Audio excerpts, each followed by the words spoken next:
ஹரே கிருஷ்ணா. நாம் இப்போ கோகுலத்தில் இருக்கிறோம், திரு ஆயர்பாடி. இதுக்கு ஹிந்தியில் சௌராசி கம்பா அப்படின்னு சொல்லுவாங்க, நந்த பவன் அப்படின்னு சொல்லுவாங்க. இது 84 தூண்கள் இருக்குது. இந்த 84 தூண்களும் கிருஷ்ணர் காலத்திலேருந்தே இருக்குது. கிருஷ்ணர் வெண்ணெய் சாப்பிட்டு கையெல்லாம் கழுவ மாட்டார், அப்படியே இந்த தூணில் தேய்ச்சிருவார். இது தூண் ஒரிஜினல் 5000 வருஷத்துக்கு முன்னாடி உள்ளது. தூணு சீலிங் ரெண்டும் இங்கே ஒரிஜினல். இதில் ஒரு துவாரம் தெரியுது. இதில் தான் யசோதம்மா தயிர் மத்து மேலே சப்போர்ட்டுக்கு வச்சு தயிர் கிடைவாங்க. இந்த இடத்துல யசோதம்மா தயிர் கிடைஞ்ச துவாரம். கோகுலம் கிருஷ்ணர் தரிசனம் பண்ணிக்கிடுங்க.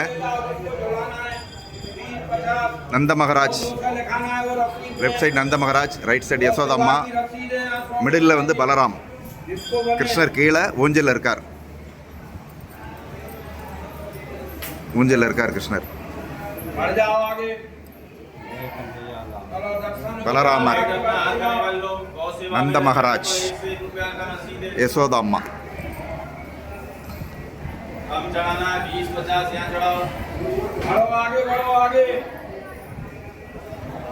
இது யசோதம்மா கிருஷ்ணரை தொட்டில் கட்டி ஊஞ்சல் ஆட்டின இடம். இது அந்த காலத்தில் எலக்ட்ரிசிட்டி கிடையாது, அதனால் இதில் எண்ணெய் ஊற்றி தீபம் ஏற்றுற இது. நல்லா சேவிச்சுக்கோங்க. கோகுலம் வராதவங்க இது நல்லா சேவிச்சுக்கோங்க. 84 தூண் இருக்குது. 80 தூண்கள் விஸ்வகர்மா கட்டி கொடுத்தது. இந்த 4 தூண்கள் பிரம்மா கட்டி கொடுத்தது. எல்லாம் சேர்த்து மொத்தம் 84 தூண்கள். திரு ஆயர்பாடி, கோகுலம்.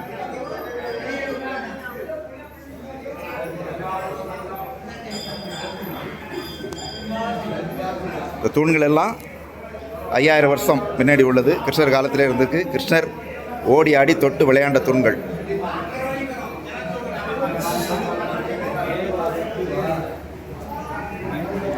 இங்கே ஒரு சுவாரஸ்யமான ஒரு சம்பவம் நடந்தது. ஒரு சமயம் சிவபெருமான் கிருஷ்ணரை தரிசனம் பண்ண வரார். அப்போ கிருஷ்ணருக்கு ரொம்ப அசுரர்களால் ரொம்ப தொல்லைகள் அதிகம்.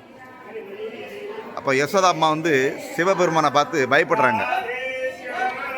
ஏன்னா அவர் கழுத்தில் பாம்பு, திரிசூலம் இதெல்லாம் பார்த்துட்டு இவரால் தான் பையனுக்கு எதுவும் பிரச்சனை வருமோ நினச்சி அவங்க கிருஷ்ணரை பார்க்கறதுக்கு அலோ பண்ண மாட்டேங்கிறாங்க. அப்போ சிவபெருமான் கிருஷ்ணரை பார்க்காம நான் இந்த இடத்த விட்டு நகர மாட்டேன் அப்படின்னு சொல்லி 3 ராத்திரி 3 பகல் இங்கே உட்காந்து தியானம் பண்ணுறார். சிவபெருமான் பாகவதம் சொல்லுது, வைஷ்ணவானாம் யதா சம்பு. வைஷ்ணவர்களே சிவபெருமான் நம்பர் 1 சிறந்த பக்தர் அப்படின்னு ஸ்ரீமத் பாகவதம் சொல்லுது. பகவான் பக்தவத்சலன், பக்தர்கள் மேலே ரொம்ப பிரியம் உள்ளவர். சரி, ஒரு பக்தன் தன்னை பார்க்க வந்திருக்கான், அவனுக்கு தரிசனம் பண்ணணும் அப்படின்னு நினச்சி கிருஷ்ணர் ஒரு ஐடியா பண்ணுறார். யசோதாம்மாட்ட போய் நான் இப்போ சந்திரனை பார்க்கணும் அப்படின்னு கேட்குறாரு பகலில். இப்போ யசோதாம்மா சொல்கிறாங்க, பகலில் சந்திரனை வரமாட்டான், நைட்டில் தாண்டா பார்க்கலாம் அப்படிங்கிறாங்க. அப்போ கிருஷ்ணர் சொல்கிறார், வாசலில் ஒருத்தர் உட்காந்துருக்காரு, அவரோட ஜடாமுடியில் சந்திரன் இருக்குது, அதனால் அதை பார்க்கணும் அப்படிங்கிறார். உடனே யசோதாம்மா நேர சிவபெருமான்கிட்ட வராங்க. இப்படி என் பையன் சந்திரனை பார்க்கணுங்கிறான், உங்களை நேருக்கு நேர் பார்த்தான்னா ஏதாவது கந்திர்ச்சி விழுந்துடும் உங்களால்.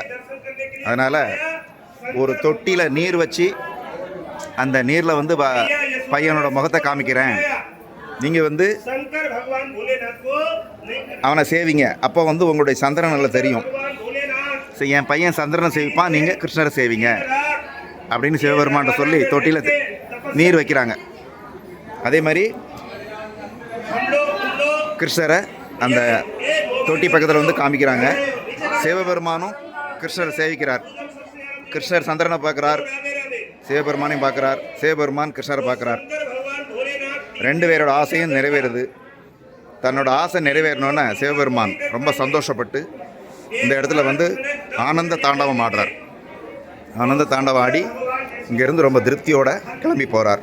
அவர் 3 ராத்திரி 3 பகல் இந்த இடத்துல தான் இருந்து தவம் பண்ணார். இங்கே ஒரு சிவன் கோவில் இருக்குது. கோகுலத்தில் கிருஷ்ணர் வீட்டுக்கு ஏத்தாப்பிலே ஒரு சின்ன சிவன் கோவில், கோகுலேஸ்வர் மகாதேவ் அப்படின்னு பேர். இந்த இடத்துல சிவபெருமான் 3 ராத்திரி 3 பகல் தவம் பண்ண இடம், கிருஷ்ணரை தரிசனம் பண்ணுறதுக்காக. ரொம்ப புனிதமான இடம்.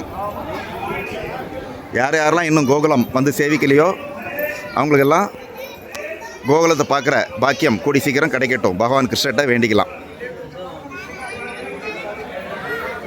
ஜாய் ஸ்ரீ ஸ்ரீ கோகுல்தாம் கி ஜாய். ஹரே கிருஷ்ணா. துளசி மகாராணி கி ஜாய்.